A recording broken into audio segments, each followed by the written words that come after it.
దేవుని పరిశుద్ధ నామమునకు స్తోత్రములు. ఆదికాండము 4 మరి 6, 7 వచనములు మనం చూచినట్లయితే, యెహోవా కయ్యూనుతో, నీకు కోపమేలా? ముఖము చిన్నబుచ్చుకొని ఉన్నావేమి? నీవు సత్క్రియ చేసిన యెడల తల ఎత్తుకొనవా అని అడుగుతున్నాడు. 6, 7 వచనం, 7వ వచనము మొదటి లైన్. అయితే ఈయనకి కోపం ఎందుకు కోపం వచ్చింది అంటే 5వ వచనంలో ఈ కయ్యూను హేబెలు ఇద్దరు కూడా అర్పిస్తారు. అయితే కయ్యూనుది దేవుడు అర్పణను అంగీకరించాడు అన్నట్టు.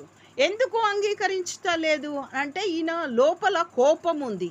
ఒక పని ఏదన్నా జరిగితే ఆ కోపం బయటకు వస్తుంది అన్నట్టు. అట్లా ఈ తమ్ముని మీద ఆయనకి కోపము, అసూయ వచ్చింది.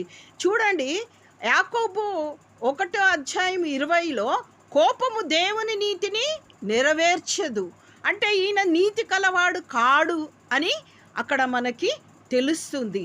అంటే ఈయన సత్క్రియ చేయువాడు కాడు.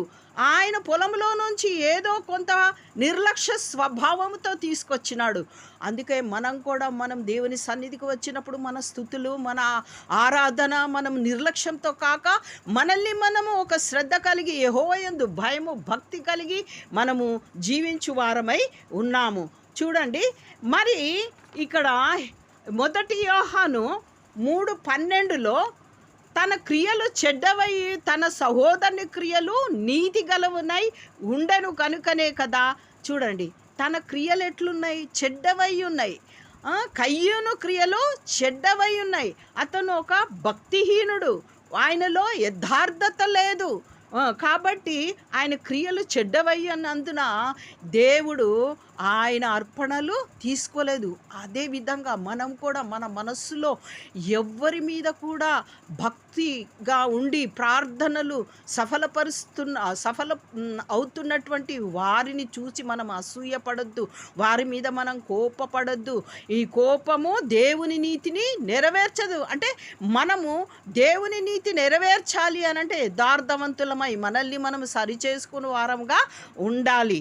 మరి అందుకనే అంటున్నాడు కదా 1 యోహాను 3:12లో, మనము కయ్యూను వంటి వారమై ఉండరాదు. వాడు దుష్టుని సంబంధి అయి తన సహోదరుని చంపెను. వాడతనిని ఎందుకు చంపిండంటే తన క్రియలు చెడ్డవి, తన సహోదరుని క్రియలు నీతి గలవున్నాయి ఉండెను కనుకనే కదా.